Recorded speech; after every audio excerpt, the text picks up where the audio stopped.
en fait, comme je te dis, moi je collabore avec mes contemporains. À l'époque de Yuri Vidalosa, mes contemporains, c'est Nekfeu, c'est Booba, c'est...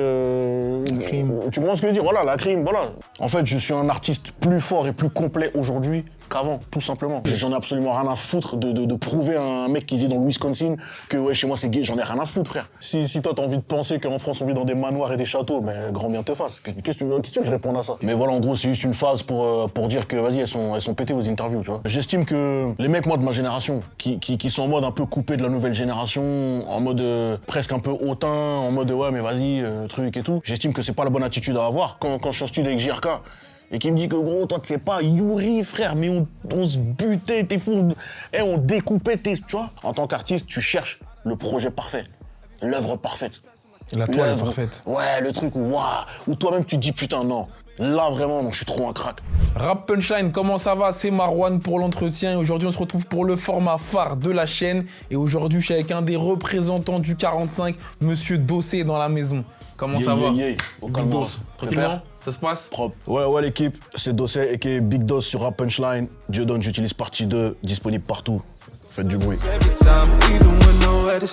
On a l'habitude, nous, dans l'entretien, de poser d'abord 5 petites questions, tu vois, en préambule, rapide, aucun piège, pour connaître un peu plus l'artiste, tu vois, avant de pleinement se plonger dans l'entretien.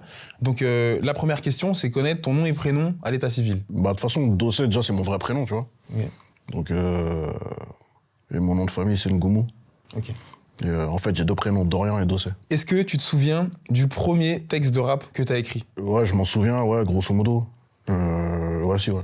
Je m'en souviens pas des paroles, mais je me souviens du premier texte que j'ai écrit, ouais. Tu te rappelles comment il s'appelait? Il y avait même pas de titre. Non, c'était, tu connais, c'était... À l'époque, on écrivait encore sur les papiers, tu vois, sur des feuilles. Sur des feuilles arrachées dans des cahiers. Et non, mais il n'y avait pas de titre, c'était juste un texte, quoi, tu vois. Il y a bien longtemps. Ouais, il y a bien longtemps. Ça fait longtemps qu'on n'a plus de stylo. Ouais, de ouf. Et tu te rappelles de la première fois que tu allé en studio pour poser un texte? Est-ce que c'était avec des potes? Est-ce que c'était avec... Ouais, c'était avec des potes, ouais. C'était avec des potes, c'était... en fait, à côté de... Un peu hors du quartier, il y avait une sorte de je sais pas, c'est pas vraiment une MJC, mais bref, une sorte de local un peu, t'as vu, où il y avait un peu de matériel d'enregistrement, de matériel de répète et tout, tu vois. Et donc, à l'époque, les groupes locaux de ce quartier-là, ils allaient là-bas pour répéter quand il y avait des scènes locales à faire et tout, tu vois. Ils allaient dans ce truc-là. Et donc, il y avait du matos d'enregistrement. Et c'est là-bas qu'avec des potes, on a enregistré, enfin, que j'ai enregistré pour la première fois devant un micro et tout, tu vois. Et est-ce que déjà à ce moment-là, il y avait un truc, il y avait quelque chose ou t'étais pas encore... Ouais, non, ouais, c'était vite fait. Ouais, c'était vite fait. C'était... ouais, je remplissais le cahier des charges, tu vois, j'étais dans les temps, tu vois, mais c'était nul. C'était de la merde. C'est bien déjà d'être dans les temps dès le début, c'est pas le cas tout le monde. Ouais, c'est vrai. Mais il y a eu cette passion, en tout cas, qui s'est manifestée à ce moment-là. Ouais. Ok. Ouais, faire les 15 ans par là. C'est bien de savoir dès cet âge-là ce que tu veux faire dans la vie aussi. Non, à cette époque-là, je savais pas encore ce que je voulais faire. Okay. Mais voilà, il y avait ce truc-là, tu connais, c'est quand t'es un peu jeune, c'était à la mode, tu vois, de commencer à rapper un peu, tu vois, donc tu te fonds dans la masse, tu rentres dans le move. Donc à l'époque, c'était pas encore au stade de passion, en mode je vais en faire mon métier, je vais être rappeur. C'était juste, voilà, parce que les potes du quartier, il y en a certains qui rappaient, j'aimais bien. Quand on les voyait justement rapper lors des scènes locales et tout, les petites scènes de tremplin locales et tout, bah ça, tu connais, ça donnait envie. Donc à la base, c'est plus dans cette démarche-là. Et à quel moment c'est devenu plus qu'une passion et tu t'es dit j'ai envie d'en faire quelque chose, j'ai envie d'en faire un métier?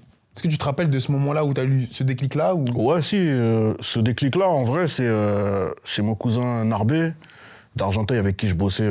Dans Pulstar. Avec qui, ouais, voilà. Narbé dans Pulstar, exactement. C'est un grand frère aussi. Et à l'époque, voilà, on traînait beaucoup ensemble et tout. Je traînais beaucoup à Argenteuil. Et donc, du coup, c'est avec lui que j'ai commencé, on va dire, professionnellement. Tu vois, dans le délire où, vas-y, on paye des séances studio, etc. Tu vois, c'est avec lui que j'ai commencé en tant que producteur. Tu vois, donc lui, c'était lui qui payait les séances et tout, etc. Et du coup, c'est lui qui m'a fait prendre conscience qu'on pouvait faire ça de manière pro. Et essayer de faire quelque chose et pourquoi pas sortir un projet. Et c'est comme ça qu'on a commencé l'enregistrement de mon premier projet à l'époque, Bolide. Okay. Tu vois, c'est comme ça, en fait.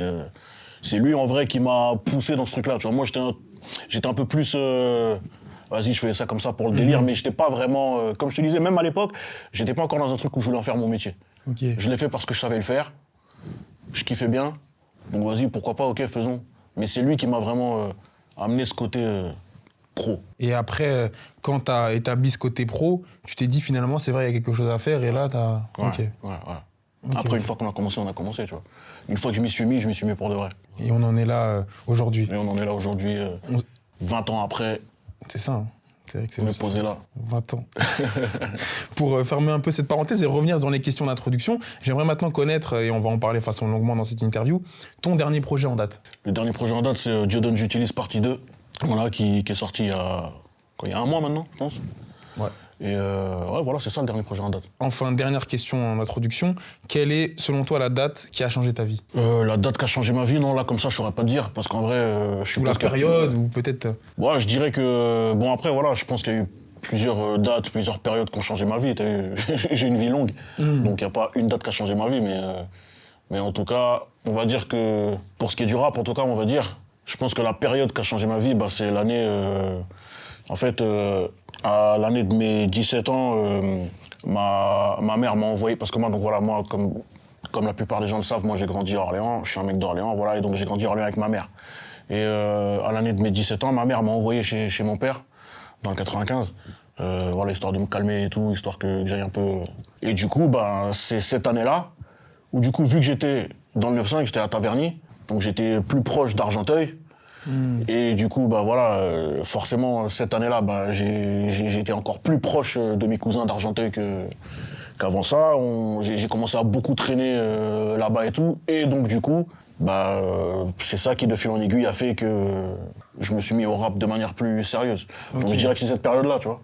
L'année de mes 17-18 ans. Quand t'as été envoyé à Taverny pour, exactement, entre guillemets, un peu t'endurcir, ou en tout cas... Ouais, pour me calmer, pas pour m'endurcir. Ouais, pour te calmer. Ça a marché à cette époque, un peu? Ouais, si on veut. Ouais, pas vraiment. Mais c'est vrai, dans l'intro justement de ce projet-là, t'en parles à la fin, tu dis Orleans, Argenteuil, et moi je suis d'Argenteuil en fait, donc c'est pour ça que ça m'a entre guillemets un peu interpellé. Mais tout au long de ta carrière, t'en as quand même un peu parlé, mais t'as pas oublié que t'étais un représentant à la base du 45, d'Orléans, etc. Ouais. Mais t'as toujours mis des petits clins d'œil, tu vois, Argenteuil. Je pense notamment à la pochette de Summer Crack 4, où t'es devant, maintenant elle n'existe plus, la cité bleue du Marais, qui a été détruite il y a quelques mois. Ouais. Mais t'as toujours eu cette attache. Ouais. Bah après, moi, je suis, comme je dis souvent, Argenteuil, en vrai, c'est ma deuxième ville, tu vois. C'est ma ville adoptive. T'as vu, j'ai beaucoup traîné à Argenteuil, toute mon adolescence. Voilà, il y avait mes incles là-bas, tous leurs potes et tout, tu vois, donc je connais bien le secteur et tout. Tu as vécu un moment même, non? Non, pas vécu, mais c'est juste que j'ai été beaucoup parce que j'étais beaucoup chez mon zinc. Vers l'hôpital. Donc j'ai déjà dormi là-bas plein de fois, enfin tu vois, voilà, mais vécu, pas vécu. C'est juste que voilà, j'étais là-bas, tu vois. Okay. Je traînais là-bas, je traînais avec mes incous, tout ça, donc on était ensemble et voilà, on était là. Donc c'est pour ça que je suis très attaché à Argenteuil. Et t'as tenu à, entre guillemets, à rendre cette attache dans des clips, dans des... Ouais, voilà, c'est ça. Ouais. C'est ça, tu vois, c'est que plutôt que... Voilà, des fois pour les besoins d'un tournage, tu vas dans des endroits que tu connais pas, ou tu vas dans des quartiers que tu connais pas, et voilà. Mais du coup, lorsqu'on a l'occasion, bah, en vrai, d'aller là où on connaît, autant le faire. Et donc c'est pour ça que, par exemple, voilà, je sais pas, l'odeur du charbon, c'est là-bas qu'on l'a fait. À l'époque, le clip de Eteo Chex, c'est là-bas que je l'avais fait, et ainsi de suite. La pochette de Summer Crack 4, en effet, c'est là-bas que je l'ai faite. Non, c'est fort, et je voulais qu'on en parle, parce que c'est vrai que c'est un passage de ta vie qui est important, tu l'as dit toi-même, et dont on sait pas forcément, parce que, tu vois, forcément, toi, t'es très connoté, t'es même l'ambassadeur d'Orléans, tu vois, mais aussi cette partie-là de ta vie. C'est vrai que dans le 95, surtout là, depuis quelques années, on n'a pas vraiment de grands leaders, etc. rap, donc c'est bien aussi de dire que t'es un petit peu... Ouais. Un petit peu quand même. Bon après, j'aurais jamais la prétention de me présenter comme un ambassadeur du 9-5, tu vois. Oui, il y a des mecs qui sont là, ils ont pignon sur rue, ils sont là pour de vrai, mais en tout cas, voilà, moi, Argenteuil, le vol d'Argenteuil, la ZUP, ça fait partie de mon parcours. Donc, représente normal. Nickel. Tu sais que moi, personnellement, pendant très longtemps, je pensais qu'une interview avec Dossel allait jamais se faire. Ouais. Je t'explique pourquoi. Parce que quand j'ai commencé un peu à m'intéresser à ce métier, quand j'étais en école de journalisme, j'écoutais du coup, comme plein de mecs qui kiffent le rap, Vidalosa et Vidalosa 4.5. Et dans le morceau Boîte à Shoes, il y avait un moment où tu lâché un petit coup de gueule, on va dire, envers les médias et les journalistes, tu vois, où tu disais en phase, désolé, moi j'ai pas du tout de flow, donc je vais te la dire sans, mais marre de vos journaleux en poil de cul, interview qui sonne comme dit son keuf, de K19, je vous parle plus, je communique qu'en livre et en litre de puff. Ouais. Et je m'étais dit, putain, dommage. Ouais. Tu vois, je l'ai vu faire plein d'interviews, et là j'ai l'impression qu'il est un peu, entre guillemets, fâché, et il va plus en faire. Et je m'étais dit, c'est dommage parce que c'est un mec avec qui un jour j'ai envie de converser. Qu'est-ce qui s'était passé à ce moment-là? Non, après fâché, c'est un grand mot. T'as vu, c'est de l'ego trip. Donc voilà, les trucs sont un peu. J'étais pas fâché. C'était juste un. C'est juste. Même un coup de gueule, c'est un trop grand mot. Okay. Mais voilà, en gros, c'est juste une phase pour dire que vas-y, elles sont pétées aux interviews, tu vois. Okay. Voilà, tout le temps les mêmes questions, les mêmes sujets, les mêmes manières d'aborder les choses. Donc c'était une manière de dire en gros, les gars, tu vois, réveillez-vous. Tu vois ce que je veux dire ou pas? Ok. Une sorte de mini coup de gueule. Ouais, voilà, une sorte de mini coup de pression, je dirais plus. Ok, mini coup de pression, on entend. Mais bon, on est plus là pour parler aujourd'hui de Dieudonne et j'utilise la partie 2. C'est un morceau, j'ai remarqué moi au fur et à mesure de ta carrière, que tes projets, entre guillemets, le temps entre certains projets augmentait un petit peu, tu vois. Entre Vidal Losa, entre Trop tôt pour mourir et aujourd'hui Dieudonne j'utilise, notamment la partie 1, il y a eu 3 ans qui sont écoulés entre les deux projets. Qu'est-ce qui s'est passé pour toi durant ces 3 années-là? Est-ce que tu avais ralenti un petit peu la cadence? Est-ce que tu es arrivé à un stade où tu n'es plus... T'as plus l'obligation, tu sais, de faire des projets, etc., de montrer que t'es là parce que t'as acquis un certain statut. Dans quelle logique t'étais, entre guillemets, entre eux? Ouais, non, en fait, donc, après Vidal Losa, donc il y a eu la réédition, Vidal Losa 4.5, et après ça, l'été qui a suivi, il y a eu Summer Crack 4.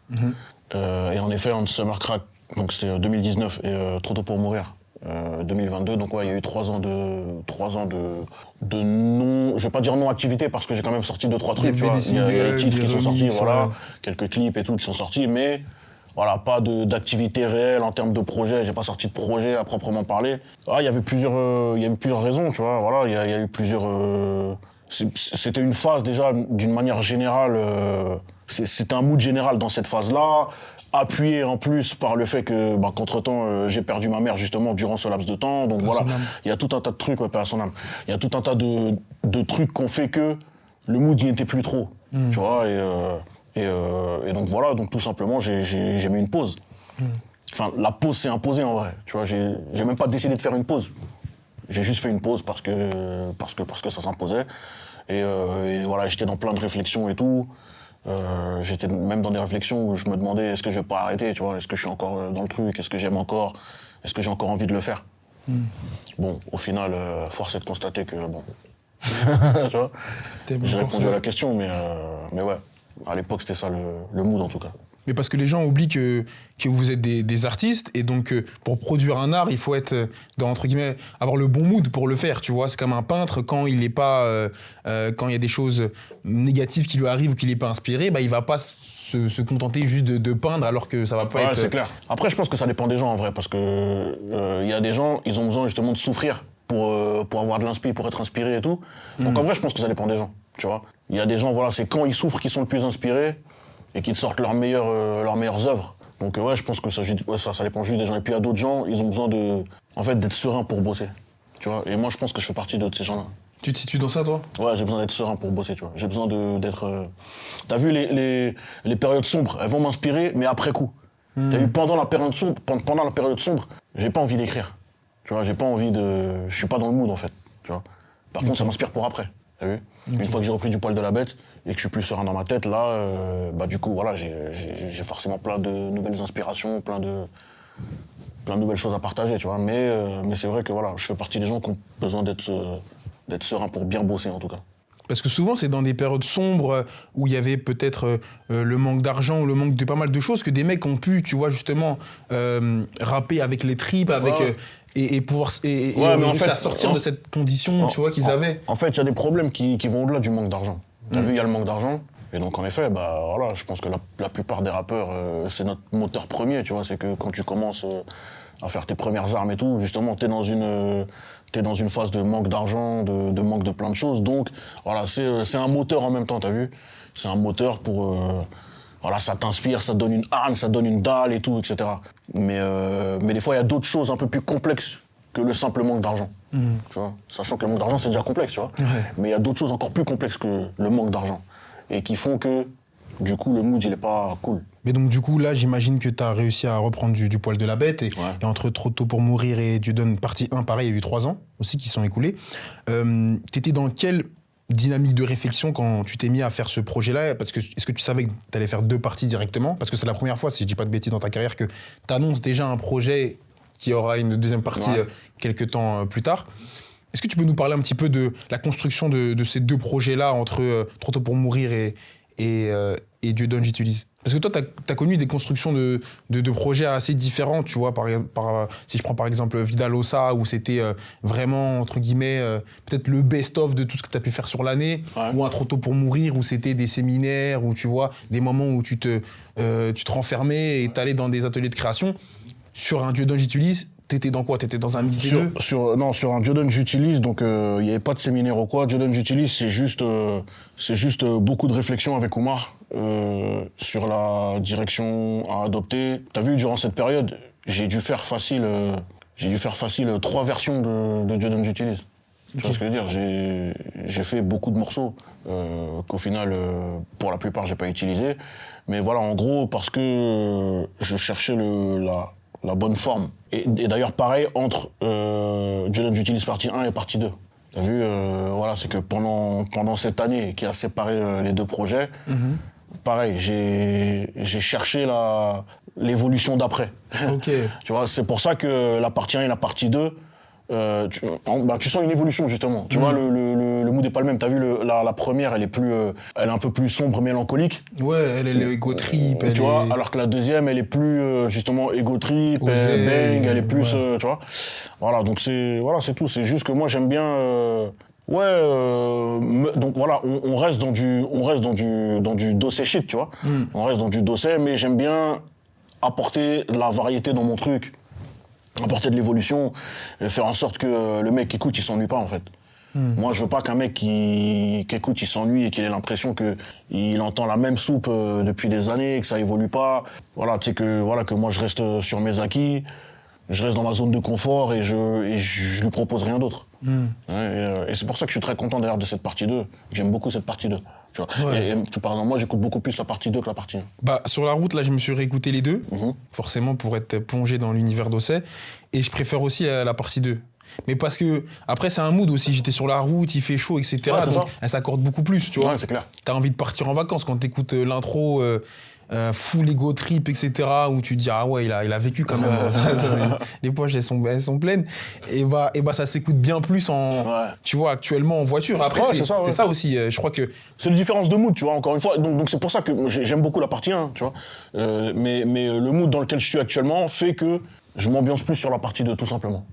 Tu vois, voilà, je voyage plus quand j'écoute la partie 2, tout simplement, tu vois. C'est vrai qu'il y a toujours eu cette... de toute façon, ces 2 aspects de ta carrière, tu vois. Les Summer Crack, à la base aussi, sont faits un peu pour ça aussi. Totalement, tu vois. Totalement. C'est ça le but de base des Summer Crack, voilà, c'est pour... comme son nom l'indique, tu vois, Summer Crack, le crack de l'été. Et voilà, c'est les projets qui m'ont toujours permis, justement, d'aller dans des trucs plus lumineux, tu vois, plus ambiançants, plus... Et qui t'ont fait du bien dans ta carrière aussi. Totalement, ça m'a fait totalement du bien. Ouais, totalement.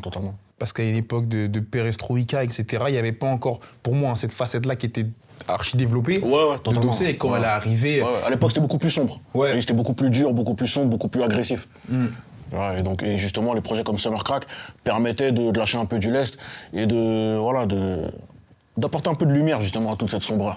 Ça fait du bien. Ah, bien sûr, ça fait extrêmement du bien. Parce que là, réchauffement climatique, il fait trop chaud, on peut pas écouter. Tu vois, les morceaux comme ça, ils écoutent maintenant 2 mois dans l'année. Ouais, c'est ça. Pour revenir aux 2 projets, donc du coup, quand la partie 1 sort, la partie 2, elle n'est pas encore finalisée du tout. Non, pas du tout. T'attends peut-être de voir les retours, etc. pour enfin... Ok. Elle n'est même pas commencée, la partie 2. Lorsque la partie 1 sort, la partie 2, elle n'est même pas commencée. Ok. Tu vois. Et comme je te dis, donc quand je la commence, mais je la refais facile 2-3 fois. Avant de vraiment trouver le bon juste milieu de ce que je voulais. Un jour, je parlais avec Oumar et tout, et il sortait de la salle, tout ça. Et il me dit, gros, t'as vu, parmi les sons qu'on a là, donc là, j'étais en préparation de la partie 2. Ok. Et il me dit que le truc là qui me frustre et qui fait que pour l'instant, on n'a pas encore fini la partie 2, C'est que t'as vu, là, je sors de la salle et j'ai pas de son pour écouter à la salle, dans ce qu'on a là, tu vois. Et j'ai besoin d'écouter du dossier à la salle, pour me projeter, t'as vu. Et là, dans ce qu'on a, eh ben, y a pas de trucs qui m'ont aidé à la salle. Et ça m'a fait un déclic. J'ai fait, ok, j'ai capté. Il manquait un Mogadiscio, par exemple. T'as compris, tu vois. Il manquait un Mogadiscio, il manquait un Stalk, tu vois. Il manquait un Les Voix Suprêmes. T'as capté ou pas?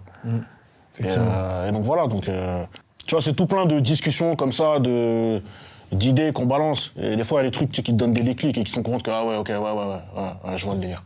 Ouais. Mais c'est vrai que t'en parles, mais même globalement, tu parlais d'Omardinho, t'as eu la chance, entre guillemets, d'être bien entouré, toi aussi, depuis plus de 10 ans maintenant. Ouais. Est-ce que tu peux nous parler, je sais que t'en as déjà parlé en long et en large, etc., dans plein d'interviews, etc., je veux pas que ce soit redondant, mais de l'impact qu'a pu avoir un Omardinho sur ta carrière, parce que encore aujourd'hui, en 2026, bah, il arrive, tu vois, grâce à sa vision, j'ai envie de dire, à te donner, entre guillemets, des filons pour continuer à... Bien sûr. à... Ouais, non, mais t'as vu, je dirais que ce qui caractérise notre relation dans le travail, c'est l'exigence. Ok. Tu vois, c'est l'exigence. C'est qu'en fait, c'est important pour un artiste d'avoir quelqu'un, en gros, qui casse les couilles, qui ne cesse de te casser les couilles. Voilà, tout le temps.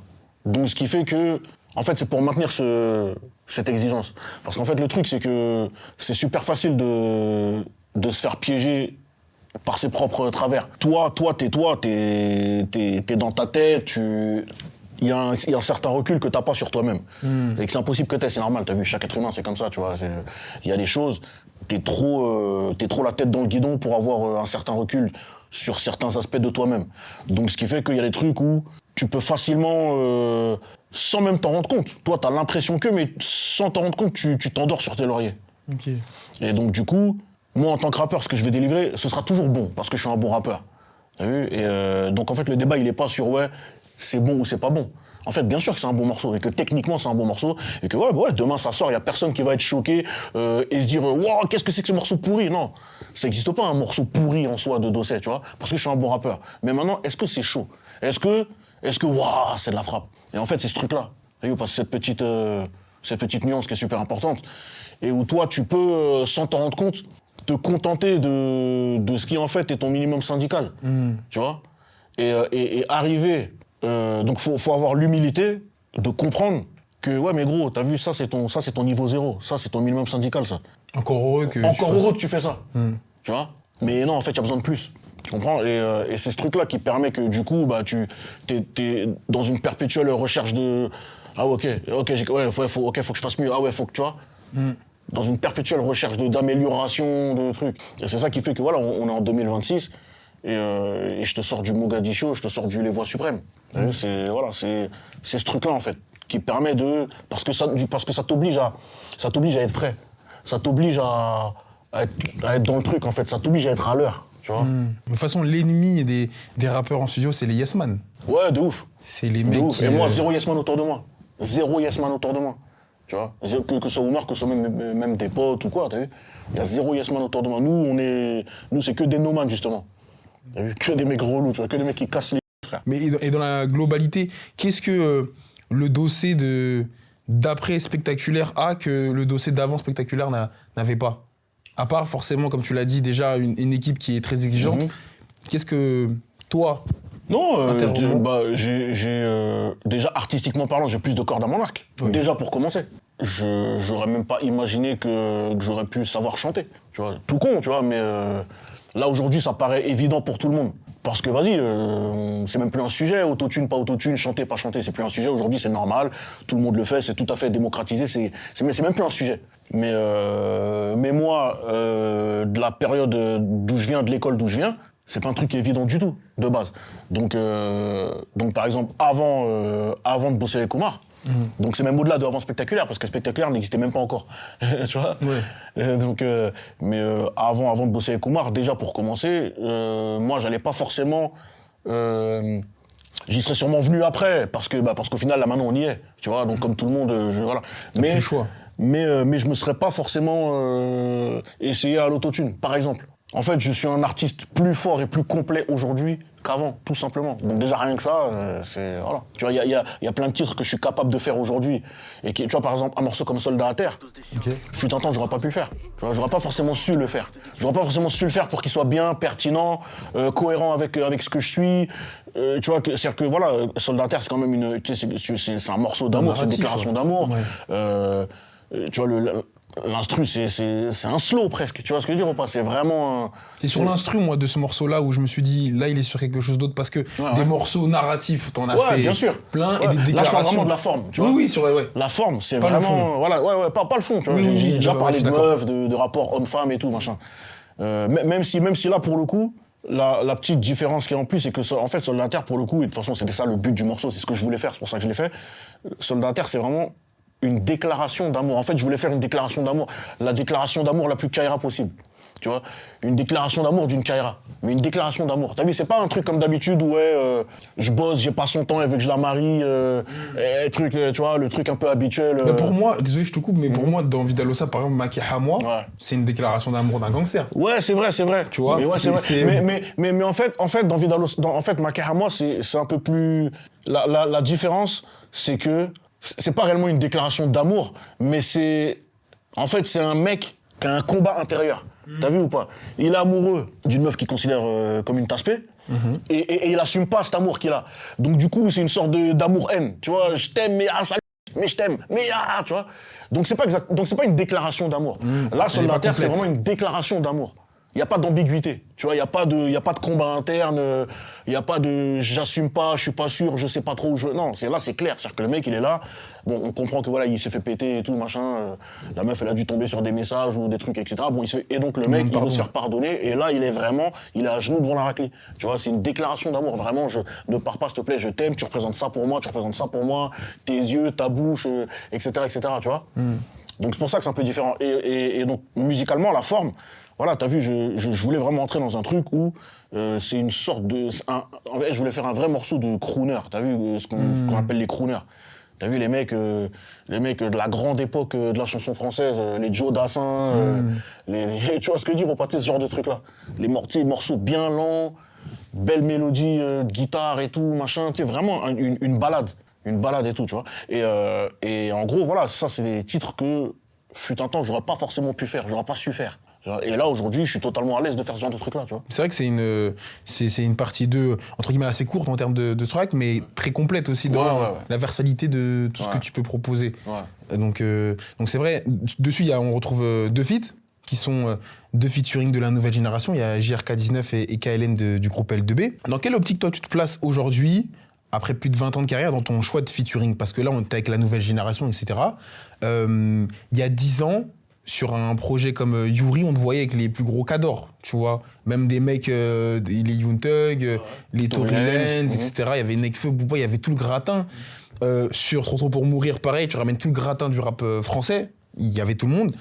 Aujourd'hui, tu te places... t'as quelle optique sur les featuring? Parce qu'on est face à des mecs de la nouvelle génération ou des mecs comme Prince Wally ou... Bon, c'était bad, je sais pas si on peut dire nouvelle génération parce qu'il est un peu dans les deux, mais c'est des mecs, tu vois, qui sont frais, qui viennent d'arriver, mais qui sont pas dans ce que tu faisais avant, tu vois.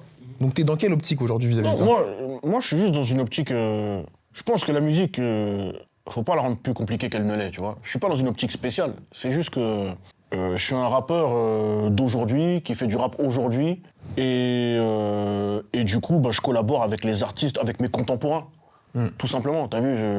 Et en fait, pour moi, le débat, il est pas réellement sur nouvelle génération, pas nouvelle génération ou quoi, t'as vu. Je collabore avec mes contemporains dont j'apprécie la musique, tout simplement. Et avec lesquels je pense que on peut, si on mixe nos 2 univers, ça peut donner un bon bail. C'est aussi simple que ça, tu vois. Et donc c'est pour ça que je peux faire un feat avec un Prince Wally et avec un JRK19. T'as capté? En fait, c'est que tu vois, il y a des barrières que je me mets pas. T'as vu, moi, la seule barrière que je me mets, c'est est-ce que c'est du bon son qu'on va faire ou pas? Est-ce que j'ai la vision sur un bon morceau qu'on pourrait faire, tu vois? Et quand t'écoutes un tranché avec JRK19, par exemple, voilà, moi j'écoute, je suis content. J'écoute, je kiffe. T'as vu, c'est bien, tu vois, l'énergie, elle est bonne, c'est lourd, en fait, fin, tu vois, y a pas de... Quand je l'écoute, j'ai pas à rougir de ce morceau-là.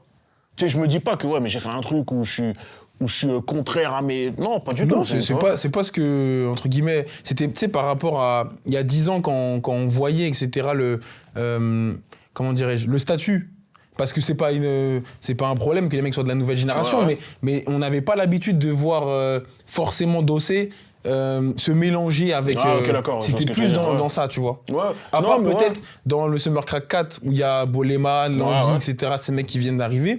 Sinon, moi je trouvais en tout cas personnellement qu'à côté, c'était Dossé qui allait se bagarrer contre les mecs, entre guillemets, contre le haut du panier. Contre sa catégorie de poids, j'ai capté. Ouais, mais ouais. Je te cache pas que moi-même, j'ai même pas vu le truc comme ça. Ok. Tu vois, je sais pas, non, je pense qu'il y a des trucs qui sont juste naturellement.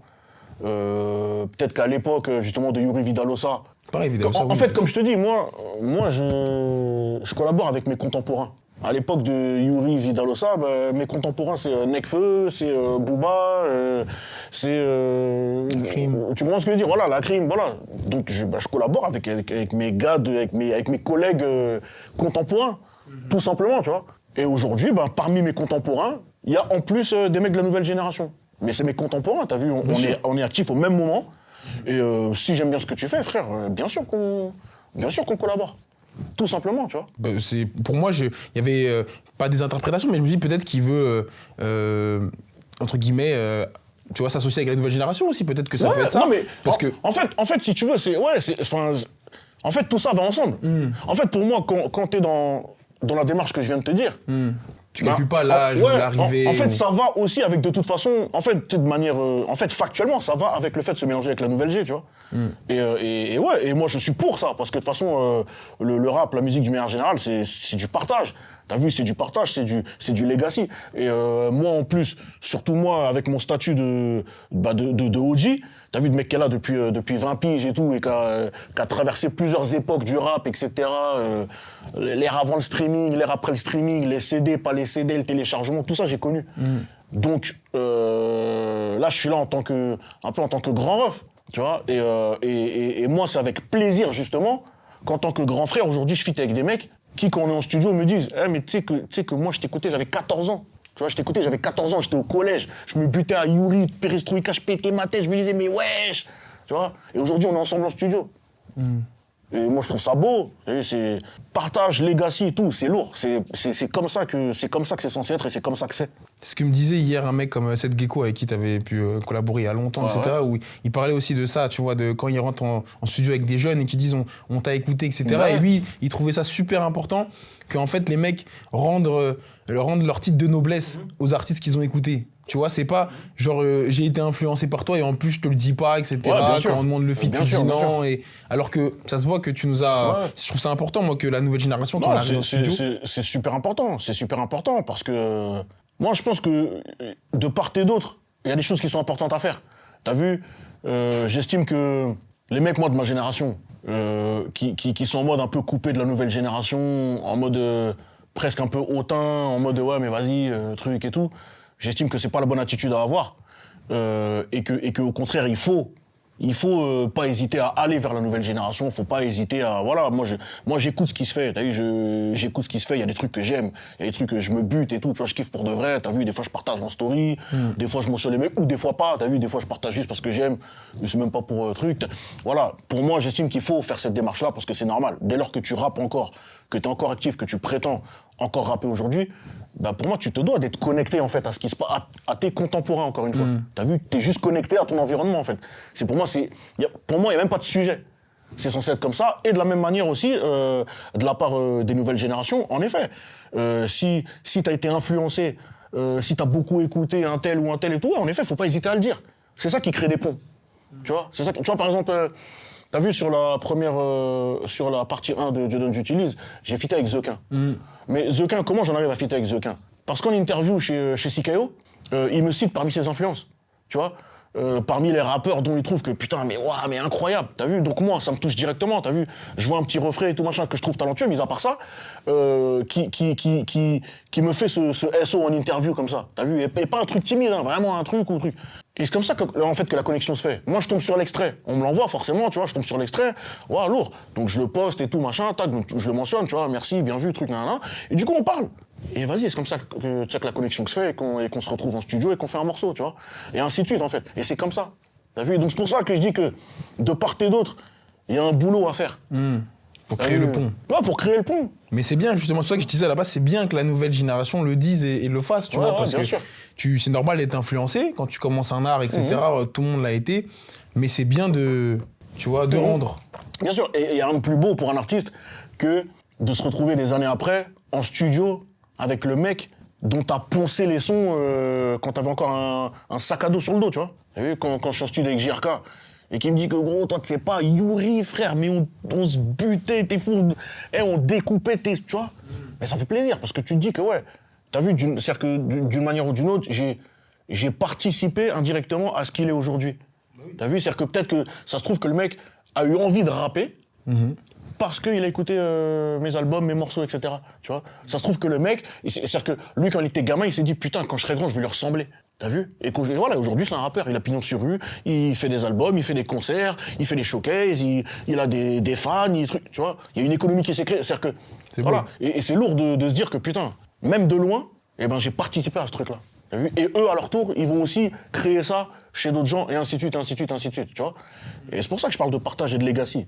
C'est ça, si c'est pas ça, c'est quoi, frère? Et tu le dis de toute façon dans le projet que toi, t'as un digger, t'as un mec qui les jeudis soirs, tu vois, il va dans le radar des sorties, il écoute ce qui se fait, ou même dans la partie 1, j'ai plus la phase exacte en tête, mais tu disais que je peux même reconnaître quand un hop c'est fort. Tu vois. De ouf. Donc t'es un mec quand même qui écoute, etc., Bien qui a sûr. pas peur de. Non, j'écoute. Parce que tu sais, je sais pas si tu te rappelles, il y avait un moment. Ouais, je me rappelle très bien. 2017, 2016, 2015, des rappeurs français, ils disaient moi j'écoute pas j'écoute pas le rap français. Ouais. C'était horrible, C'était alors à tu la le mode. savais. Ouais. Non, mais c'est horrible. T'as vu, moi, Dieu merci, jamais je suis rentré dans ce délire-là. Parce que je me serais regardé des années après, waouh, on faisait pitié. Tu vois ce que je veux dire? Non, c'était trop éclaté. C'était trop éclaté. En plus, ça refoutait la haine, t'as vu? Tout comme. Mais de toute façon, voilà, le rap, il a traversé plein de crises d'identité.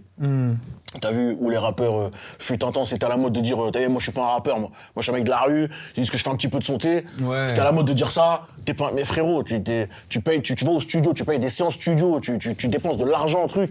Bah frérot, si t'es un rappeur, ma gueule, tu vois ce que je veux dire ou pas? Ça n'enlève rien au fait que tu viens de la rue.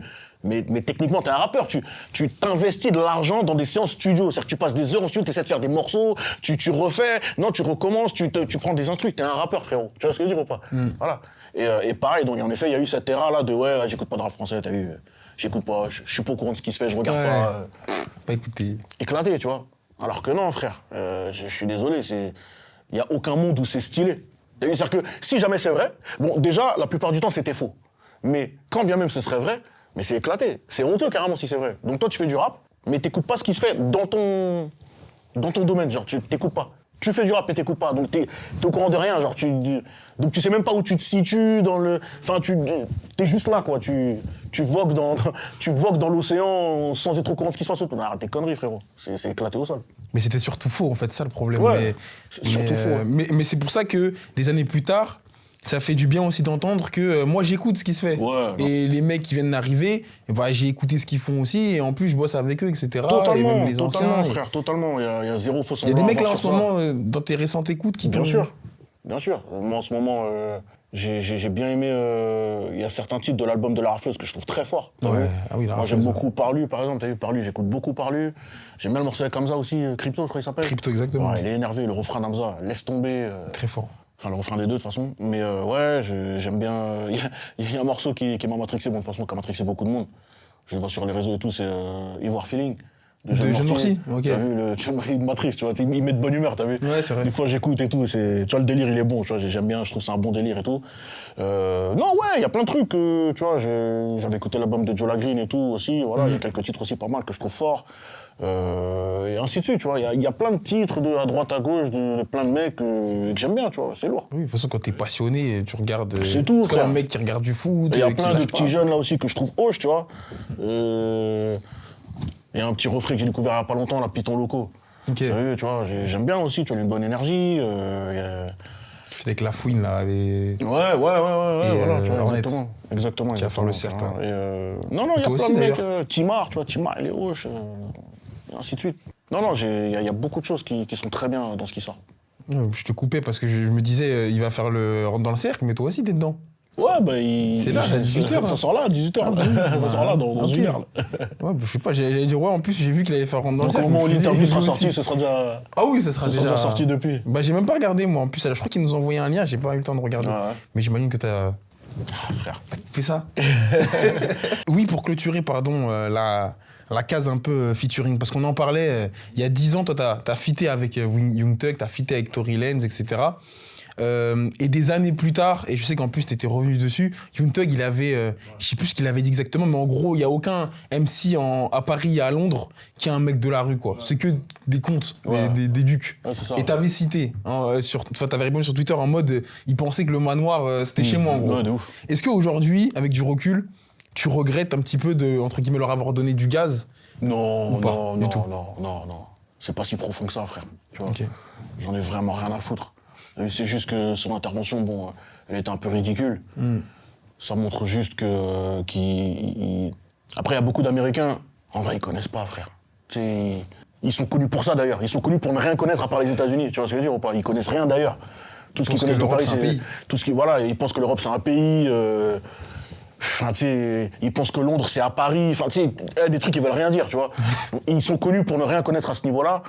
Pour eux, quand on leur dit Paris ou la France, c'est la Fashion Week. Au pire, pour les mecs un peu plus connaisseurs, vas-y, ils vont dire la French Riviera. Mais grosso modo, ils connaissent pas. T'as vu? Donc en vrai, c'est juste un Américain étant un Américain. Tu vois ce que je veux dire ou pas? C'est tout. Mais c'est pas si profond que ça. Je m'en fous. Non, moi, je suis content de ce qu'on a fait à l'époque. On l'a fait au moment où ça s'est fait. La rencontre, elle s'est bien passée, t'as vu, il n'y a pas eu de manque de respect, il n'y a pas eu de attitude hautaine, bizarre. Il était tout à fait normal, on était dans le bon, on a fait un morceau. Et puis voilà, c'est tout. J'ai pas le temps de regretter ça, tu vois. Mais après, pour rebondir sur ce que tu disais, j'imagine que c'est aussi aux rappeurs français, quand ils featent avec les rappeurs américains, de les ramener peut-être un peu plus chez eux, tu vois. Ouais, mais même ça, c'est des conneries. T'as vu, mais en vrai, on s'en bat les reins, tu les ramènes où tu veux. T'as capté ou pas? On n'a pas le Pour montrer peut-être un peu plus plutôt que... Ouais, mais il n'y a rien à montrer, frère. Tour Eiffel. J'en ai absolument rien à foutre de prouver à un mec qui vit dans le Wisconsin que ouais, chez moi c'est gay. J'en ai rien à foutre, frère. Tu vois, non. En fait, on va le faire si le morceau s'y prête. T'as vu, par exemple, quand la Crime a fait le feat avec Lil Durk, le morceau, il est ghetto. Il est rue. T'as vu ou pas? Donc, ils ont fait le truc dans un Banks. Bon, je suppose que ça, c'était à l'étranger. Tu vois, c'était pas en France. Mais bref, peu importe. Mais il aurait pu ramener Lil Durk en France et faire ça dans son quartier. T'as vu? Mais parce que le morceau s'y prêtait. Mais en fait, ce qui fait que tu ramènes le mec, c'est parce que artistiquement, ça se prête au morceau. Le morceau que vous avez fait, il se prête à ça. Mais mis à part ça, t'as quoi à prouver? Tu penses vraiment qu'on est à des moments de nos vies où on doit prouver à des Américains avec qui on chante que, ouais, attends, viens, on clip dans mon quartier pour que tu vois que... Je m'en bats les reins, frère. C'est pas forcément pour que tu vois que nous aussi, c'est chaud. Mais c'est vrai que pendant un long moment, on les voyait tout le temps dans le 16e, Tour Eiffel, le truc, etc. Ouais, après, frère... Après, moi, je rentre... Mais en fait, c'est même pas mon problème. T'as vu qu'on les voit dans le 16e ou pas, c'est pas mon dos, frère. Si demain, en effet, j'ai un son avec un Quinry, et où la vision que j'ai du clip, ah ouais, ce serait bien de faire ça dans une cité comme ci, comme ça, ou dans un Banks comme ci, comme ça. Ouais, y a pas de problème, on le fera. En fait, pour moi, y a même pas de match. Tu sais, je cherche pas... Ce que je veux dire, c'est que je serais pas dans une démarche de... Ouais, pour leur montrer que... Ouais, je m'en fous, je sais pas, tu vois. Ouais. Non, t'as bien raison. C'est ce que je veux dire. T'as pas raison. Mais c'est entre guillemets pour procéder à l'amélioration de leur image. Mais après, c'est vrai qu'on Non, s'en frérot. fout un peu. Peut-être qu'elle changera jamais. J'en ai rien à foutre, t'as vu, c'est à eux de s'éduquer, frère. Je suis pas là pour faire leur éducation, j'en ai rien à foutre. si toi t'as envie de penser qu'en France on vit dans des manoirs et des châteaux, ben grand bien te fasse. Qu'est-ce que tu veux que je réponde à ça? Ça serait bien en plus. Ce serait bien, tu vois, on aimerait nous. Ouais. Ce serait bien que, tu vois. Ça serait bien. Mais parce qu'en fait, j'avais aussi, moi, la sensation que les problèmes qu'il y avait, entre guillemets, en 2014-2015, sur parfois... je parle pas de ton cas, je parle de ce qui pouvait arriver dans les featuring France-États-Unis. Le manque de respect qu'ils pouvaient avoir, tu vois, il peut encore... Enfin, on a entendu il y a pas longtemps l'histoire entre Gazo et Offset, je crois, où leur équipe, elles sont battues. J'ai l'impression qu'on est sur les mêmes problèmes depuis 10 ans quand il y a des feats... Ouais, mais en fait, ces problèmes-là, déjà, ça n'arrive pas avec tous les Américains. Déjà, Pour commencer, c'est pas toutes les collabs qui se passent mal comme ça, tu vois. Et la plupart du temps, c'est pas lié au fait que... qu'ils pensent que vous vivez dans les châteaux. La plupart du temps, lorsqu'il y a des mésententes comme ça, c'est les mésententes business. T'as vu, ils se sont pas entendus sur un truc, ou ils sont entendus sur un truc, on lui a donné la quiche, mais le mec, il a pas fait ce qu'il était censé faire pour cette quiche-là, il veut qu'on lui rajoute pour faire le clip, ou tu sais, c'est ce genre de conneries-là.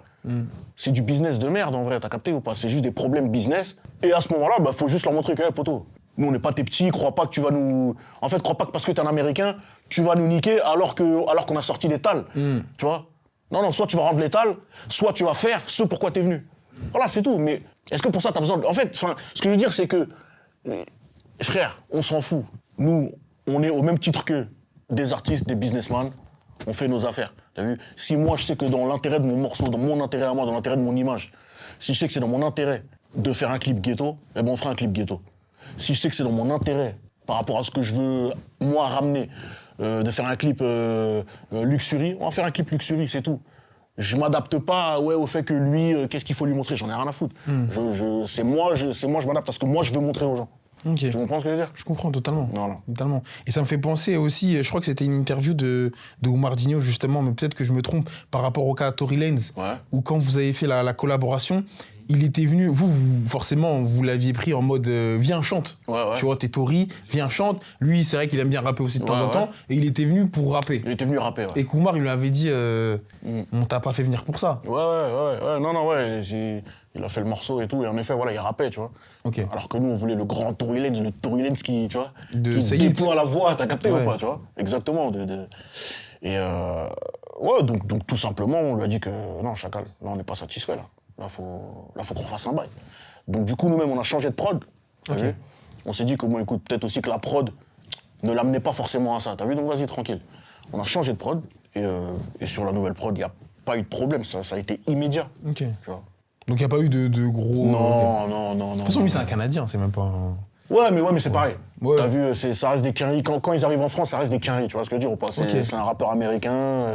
Pour en revenir un peu plus à toi et à tant que Dieu donne, j'utilise deux, pardon, est sorti, comment est-ce que toi tu te places aujourd'hui dans le rap actuel, dans le sens où ça fait plus de 20 ans que t'es là? Comme tu as dit, même dans le projet, tu dis j'ai pris de l'âge, etc. Comment est-ce que toi tu te places en tant que dossé? Est-ce que tu es un peu comme, entre guillemets, des mecs qui aujourd'hui ne sortent que des singles, tu vois, parce qu'ils ont fait leur legacy, ils ont leur discographie, ils ont leur succès, etc. Comme ils font aussi beaucoup au State. Est-ce que toi tu vas continuer à sortir des projets parce que tu as d'autres challenges qui t'attendent? Comment est-ce que toi tu te places aujourd'hui en tant que grand frère aussi pour certains dans le rap, tu vois? Non, moi j'ai encore quelques projets à sortir. Et va arriver en effet un moment où je pense que je sortirai plus de projets en tant que tel. Et voilà, il sera juste des singles à droite à gauche, des apparitions, des feats, des trucs, tu vois. Mais pour l'instant, on n'y est pas encore. Non, pour l'instant, j'ai encore quelques projets à sortir. T'as encore des challenges? Ouais. Il y a quelque chose, moi, dans ta carrière, entre guillemets, où je trouve que, pareil, c'est pas inabouti, mais tu peux, entre guillemets, continuer à être challengé, c'est par rapport à tout ce qui est concert. Ouais. Tu vois. Dossé, moi, c'était un artiste que j'écoute depuis de longues années maintenant aujourd'hui. Mais je trouvais que dans la transformation sur le côté live, concert, ça manquait. Ouais. Tu vois, tu me dis si je me trompe, mais je sais que tu avais fait l'Élysée Montmartre il y a 3 ans. Ouais, pour Trop tôt pour mourir. Pour Trop tôt pour mourir. Là, il y a la Cigale. En octobre, c'est le 22 octobre. 22 octobre, qui arrive, etc. Mais je trouve que il manque peut-être, pour la symbolique, etc. de la carrière, une grande salle parisienne. Est-ce que toi aussi, tu partages... Ouais, bien sûr, non, mais de toute façon, ça finira par arriver, tu vois. Je suis pas pressé, chaque jour en son temps, tranquille, t'as vu. Nous, on sait totalement ce qu'on fait, tu vois. Donc, non, tranquille, au calme. Je suis pas... En fait, moi, justement, au niveau où je suis dans ma carrière, je suis plus dans une course. Tu vois, je suis plus dans une course... en fait, je suis plus dans cette course. Donc, ce qui fait que moi, je fais les choses à mon rythme. T'as vu, nous, on fait notre truc. Tout simplement. Tu vois ce que je veux dire ou pas? Donc, tranquille, t'as vu, la grande salle, elle se fera. Mais au moment où nous, on aura décidé que voilà, c'est le bon moment pour la faire, et que vas-y, c'est carré, que là, tout droit, tu vois. C'est tout. Parce que c'est vrai qu'il y en a plein qui connaissent Dossé, etc., qui l'ont cramé, mais sur le côté scène, un peu moins. Parce que t'es pas le mec qui va faire le plus de showcase ou le plus de festivals, etc. Donc, il y en a plein qui connaissent pas cet aspect-là de Dossé, tu vois. C'est clair. Non, c'est clair. Donc, donc même, c'est pour ça que même par rapport à ça, voilà, il me reste encore des choses à faire. Tu vois, pour revenir à la question d'avant, voilà, il me reste encore des projets à faire. Il me reste encore de la scène à faire, il me reste encore plein de choses à faire. Et est-ce qu'au moment où tu sors Yuri, Vidalosa, etc., où t'es vraiment en pétard, tu vois, comme disent les jeunes, est-ce qu'à ce moment-là, t'étais dans cette... t'étais rivé vers les concerts ou t'étais un peu moins... T'étais dans studio? Est-ce qu'à ce moment-là, peut-être que t'aurais pu déjà Tu penses... Non, de toute façon, j'ai toujours fait... Il y a une période où je faisais des showcases, il y a une période où j'ai fait beaucoup moins de showcases parce que justement, je voulais me concentrer plus sur les vrais concerts et festivals, etc. Donc en fait, j'ai fait tout ça. Donc j'en ai pas fait à outrance. T'as vu, j'ai pas fait des grandes tournées de 50 dates comme font certains et tout, machin, en effet. Mais j'ai quand même fait tout ça. T'as vu, j'ai fait des tournées, j'ai fait des festivals, j'ai fait des showcases. Tout ça, j'ai fait. T'as vu ou pas? Donc non, en vrai, Montmartre, c'était dans le cadre d'une tournée. Exactement. C'était c'était la date parisienne de la tournée de Trop tôt pour mourir. C'est ça, tu vois. Donc non, tout ça j'ai fait, tu vois. Donc j'ai toujours aimé la scène, j'aime la scène. Voilà. Et il y a encore plein de choses que j'ai envie de faire sur scène que j'ai pas encore faites, tu vois. Okay. Donc voilà, je te dis, il me reste encore plein de choses à faire. Est-ce que tu as d'autres... Est-ce que tu peux nous dire les autres challenges, la carrière de Dossé qui reste? Parce que t'as de l'or, t'as du platine, t'as du diamant, tout ça tu l'as, mais qu'est-ce qui te reste? Tu sais, en fait, en tout cas, le type d'artiste que je suis, comme je suis un éternel insatisfait, j'attends toujours d'avoir, et je pense que je l'aurai jamais, mais du coup c'est ça qui me permet de continuer et de continuer à être bon, c'est qu'en fait, j'estime toujours que, ouais, le projet il est bien, mais j'ai pas encore... je peux encore faire mieux, comme tu as vu, je peux encore faire un projet encore mieux, tu as vu, où je suis encore plus à 100% convaincu, okay. En tant qu'éternel insatisfait, tu vois, et moi je suis que dans As. T'es à la recherche du classique, comme on peut entendre, c'est pas forcément ça. En fait, c'est même pas que je suis à la recherche du classique, parce que pour beaucoup de gens, par exemple, Yuri, c'est un classique. Ouais, donc je peux considérer que je l'ai, mon classique, t'as vu. Et pour d'autres gens aussi, Vidal Ossa aussi, c'en est un. Donc en fait, c'est même pas que je suis à la recherche du classique, en mode pour les gens, le classique. C'est juste qu'en tant qu'éternel insatisfait, t'es à la recherche de l'œuvre parfaite. Mais c'est un truc d'artiste, ça, tu vois. T'as vu le public, les gens, si tu leur demandes, ils vont dire « Mais t'es fou, mais Yuri, c'était trop. Mais t'es fou, la partie 2, ouais, laisse tomber. Ah, t'es fou, Trop tôt pour mourir, c'est mon coup de cœur. » Tu vois, les gens, ça, c'est un truc d'artiste. C'est vraiment un truc d'artiste. T'as vu? Et en tant qu'artiste, tu cherches le projet parfait, l'œuvre parfaite. La toile parfaite. Ouais, le truc où toi-même, tu te dis « Putain, non, là, vraiment, non, je suis trop un crack. » Là, c'est de la dinguerie ce que j'ai fait, de A à Z, tu vois. De la 1 à la, je sais pas, à la 11, 12, 13. C'est de la dinguerie ce que j'ai fait, frère. Waouh, tu vois. Ce truc-là, cette œuvre, l'œuvre parfaite. En tant qu'artiste, en tout cas, moi, le genre d'artiste que je suis, moi, c'est ce que je recherche à faire, tu vois. Il y a un truc qui revient souvent aussi, mais je sais que tu en avais parlé il y a pas longtemps, j'ai oublié le nom du média, je vais m'en souvenir, mais tu sais, du Dossé, sous-côté, etc., Dossé, ouais. Un truc qui revient alors que tu avais bien répondu et que moi aussi je trouve que c'est fondamentalement faux, parce que tout le monde connaît, si tu écoutes du rap depuis plus de 6 mois, tu connais Dossé, etc. Mais il y a peut-être ce truc-là de, quand on pense aux grosses têtes d'affiche du rap français, on va pas forcément directement penser à Dossé. Ouais. Peut-être que sur ça, et tu me dis si je me trompe ou si t'es pas d'accord, mais sur ça, peut-être, il y a, entre guillemets, aussi ce petit palier ou ce petit étage ou ces 3 petites marches à faire pour directement on pense à Dossé, tu vois, quand on pense au... Est-ce que toi aussi, tu partages cette remarque que certains peuvent avoir? Ouais, non, mais je comprends tout à fait cette remarque que certains peuvent se faire. Et c'est pour ça que moi, j'estime que j'ai encore des challenges, t'as vu, à accomplir. Il y a encore plus haut où aller, tu vois. Mais après, voilà, et c'est paradoxal, parce qu'en même temps, comme je t'ai dit, je suis plus dans une course, t'as vu. Ou alors je dirais que ma course, désormais, en fait, elle est contre moi-même. T'as capté, en fait, c'est juste moi qui veux aller toujours plus haut, toujours plus loin. Mais je sais que les choses, elles arrivent lorsqu'elles doivent arriver. Tu fais tout ce qui est en ton pouvoir, toutes les parties que toi tu contrôles, c'est sur ça que tu agis. Tout le reste, tu le contrôles pas. Et t'es bien placé en plus pour savoir que les choses peuvent mettre du temps à arriver, mais elles vont arriver. Que ça soit parce que t'as mis du temps avant de connaître, de passer du succès d'estime au succès commercial. Donc non, je suis très bien placé pour. Donc c'est pour ça que et c'est sûrement ça qui m'aide à avoir cette philosophie-là, tu vois. Et voilà, c'est tout, c'est comme ça. Tu fais ce que tu as à faire et puis. Il y a un facteur que tu maîtrises pas dans tous les cas. Donc certains appellent ça le facteur chance, certains appellent ça comme tu veux, peu importe. Mais en gros, il y a un facteur que tu maîtrises pas. Donc voilà, des fois, il y a des gens, ils arrivent et bam, tu es comme ça sur un coup du sort, boum, tout pète d'un coup. Tu comprends. Même eux ne sauraient pas expliquer pourquoi ça a pété. Bah oui. Tu vois, même eux. C'est-à-dire que même eux, du coup, s'il fallait refaire, ils pourraient pas. Eh ben ils pourraient pas, parce qu'ils sauraient même pas t'expliquer pourquoi là ça a pété. Mais ça a pété, c'est comme ça. Fin, il n'y a pas de, tu vois. C'est pour ça qu'il ne faut pas se compliquer. fais ce que tu as à faire, tu fais de ton mieux, fournis le travail de meilleure qualité que tu puisses fournir. Et puis, et voilà, le reste après, voilà. Et pour conclure, j'aimerais bien avoir ton avis, toi, sur l'IA. Vu que toi, tu es un mec qui a traversé énormément d'époques du rap, tu as connu, entre guillemets, l'émergence de l'autotune, etc., dans le rap, du moment où il fallait écrire, il fallait savoir rapper dans les temps.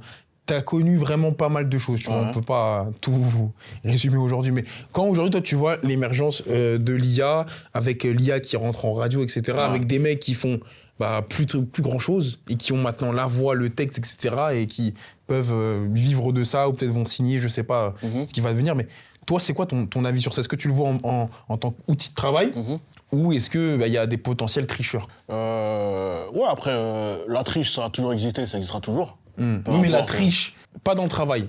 C'est-à-dire que, à part si on peut dire que... Si, non, en fait, t'as vu, en fait, encore une fois, tout dépend de ce que t'appelles triche, en vrai. Parce que regarde, bon, déjà, pour répondre à la question, pour moi, l'IA, c'est un outil. T'as vu, en fait, c'est comme ça. Tu peux rien y faire. En fait, tu peux pas empêcher la technologie d'avancer. C'est tout. Tu vas faire quoi? Concrètement, tu vas monter, descendre, mais et alors, au final? T'as vu, même si là, en effet, je le conçois, c'est un peu différent, l'IA, c'est un peu différent, mais si tu veux, en fait, il y a eu les mêmes débats avec l'autotune. Il y a eu les mêmes débats à l'époque pour passer des consoles analogiques à Pro Tools.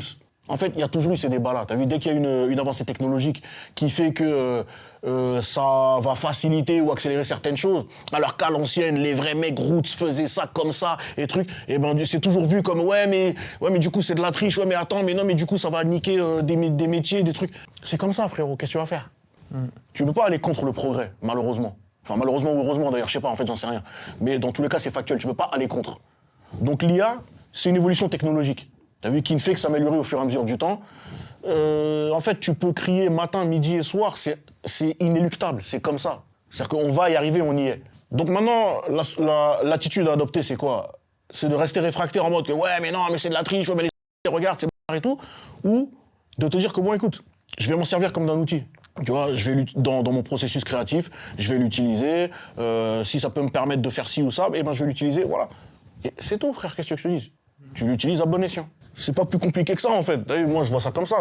Bien sûr que l'IA, c'est un outil. Tu vois, bien sûr que l'IA, c'est un outil. Et pour moi, les gens qui refusent en bloc comme ça, en mode « Non, je veux pas en entendre parler », en mode « Non, non, non, non, non, non, non », c'est un choix. En effet, t'es pas obligé. Il y a personne qui t'oblige. En effet, c'est un choix. T'as vu, tout comme dans un studio, demain, toi, t'es un mec qui a un studio, si t'as envie de rester en console analogique, tu peux. C'est un choix. Et il y a sûrement des gens qui vont préférer le son, justement, le son un peu plus chaud que donnent les consoles analogiques par rapport au son numérique. Sûrement. Donc, si tu as une économie à créer autour de ça, fais-le. Grand bien te fasse, tant mieux pour toi. T'as vu ou pas? Et que les gens à qui ça parle et qui sont touchés par ça, eh ben, aillent consommer chez toi. T'as vu ou pas? Bah, écoute, frère, si t'as pas de problème avec la technologie, bah, vas-y. Bosse, utilise-la, la technologie, elle sert qu'à ça. Tu vois, elle sert qu'à ça, la technologie, elle sert à être utilisée, frère. Tu vois? Ouais, je suis d'accord avec ton raisonnement. Mais après, il y a des gens qui le voient pas, cette oreille-là. Mais moi, je peux le comprendre. Je peux le comprendre, surtout qu'on vient, moi, je viens de la même école que les gens qui sont pas d'accord. T'as vu ou pas? Donc on vient d'une école où justement, t'as vu, y a un truc qui était très valorisé. En fait, qui est très valorisé dans le peura d'une manière générale, c'est le fait que voilà, tu vois, nous, voilà, on est des auteurs, interprètes et tout. On écrit nos textes, tout ça. Là où par exemple, dans la variété française, dans la pop d'une manière générale, bah, c'est très courant que les gens soient juste des interprètes. T'as vu, Rihanna, elle a jamais écrit une chanson de sa vie. Tu vois, voilà, elle interprète. T'as vu, donc il y a des gens, des paroliers, des ghostwriters qui sont là, ils lui font des top lines, ils lui écrivent des paroles, et elle vient juste parce qu'elle a l'aura, elle a le charisme, elle a la voix qui fait que si c'est toi qui chantes ce truc-là, ça va péter. Tu vois, donc, ok. Et c'est un truc c'est tout à fait normal dans la variété, dans la pop, etc. Voilà. Dans le peura, c'est un peu plus rare. T'as vu, c'est moins comme ça, même si ça existe pourtant depuis longtemps aussi, tu vois. Oui, bien sûr, il y en a. T'as vu Still D.R.E., qui est un des plus gros classiques de rap de tous les temps, et ben c'est Jay-Z qui a écrit le morceau. T'as capté ou pas? Voilà, et pourtant t'entends Audrey rapper et tout, mais c'est Jay-Z qui a écrit. Tu vois ce que je veux dire ou pas? Donc ça existe, ça a toujours existé aussi, mais c'est vrai que c'est un peu moins répandu dans le rap, parce que dans le rap, il y a beaucoup ce truc de, en gros, nous, on se fait tout seul, nous. T'as vu, on est là, et t'as vu, c'est la débrouillardise, on est des autodidactes, on est des auto-tout, on fait tout. Nous, on fait notre truc, t'as vu, vraiment, c'est l'artisanat total, et c'est ça qui, tu vois. Donc, en effet, quand tu pars de ce postulat-là, je peux comprendre que donc, du coup, tu vois l'IA comme, ouais, mais c'est quoi ce truc de floco, là, mon frère? qu'est-ce que c'est que ce, tu vois? Je peux comprendre. Pour moi, t'es vraiment fort quand tu sais t'adapter.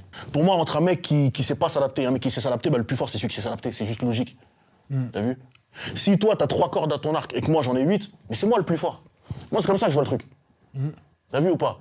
Donc c'est pour ça que les débats, tu vois, tout comme il y a pu avoir sur l'autotune, le fait de faire de la mélo ou pas, machin, les débats que mais t'as vu, là, il fait des mélos, trucs. En fait, pour moi, c'est des débats de merde parce que, mais attends, mais frérot, entre toi qui sais juste rapper et moi qui sais et rapper et chanter, c'est qui le plus fort? C'est moi. Moi, enfin, tu vois, pour moi, c'est 1 plus 1 égale 2, hein, t'as vu, c'est aussi simple que ça. T'as vu, c'est 1 plus 1 égale 2. C'est-à-dire que rapper comme tu rappes, je sais le faire. T'as vu, rapper découpé, je sais le faire. Et faire des balades chantonnées, je sais le faire aussi. Du coup, je suis plus fort que toi. J'ai plus de cordes à mon arc que toi. Je peux aller dans plus d'endroits que toi. Je peux faire plus de choses que toi. Tu vois, le champ des possibles, il est plus large avec moi qu'avec toi. Donc, je suis plus fort que toi. Bien sûr. Pour moi, c'est comme ça que je vois aussi l'IA ou n'importe quel outil, t'as vu? Frérot, si je maîtrise et l'IA, et le machin, je suis plus fort que toi. Je maîtrise plus de choses que toi. Je sais plus de choses que toi. Simple. Simple. Logique. 1 plus 1 égale 2, frère. C'est ça. Du coup, comme on l'a dit, il y a la Cigale qui arrive en octobre, le 22, si je dis pas de bêtises. Est-ce qu'on est amené avant la Cigale à avoir du dossier? Tu vas avoir peut-être une partie 3, quelque chose pour continuer à nous tenir en haleine avant la Cigale, parce que c'est aussi une référence en date parisienne, la Cigale. Bien sûr. Faut pas l'oublier, faut pas du tout le négliger. Et ça non, il y aura du dossier comme jamais. Ok. Ouais, il y aura du dossier jusqu'à la Cigale. Ok. Et jusqu'après. Et juste après, jusqu'à... Qu'est-ce qu'on peut te souhaiter du coup, à part de fournir du dossier et la santé? Frère, souhaite-moi ce que tu te souhaites à toi-même, frère. C'est tout. Je me souhaite pas des belles choses. Hein. Ah ouais. Dommage. Non, c'est tout. Si, bien sûr que si. Ah oui, voilà, c'est tout. Nickel. Mais écoute, dossier, merci pour tout. Merci à toi. Merci d'avoir pris de ton temps. Bien oui. Ça tue. Carré. D'avoir très bien répondu, en tout cas, grosse force. Merci. Merci.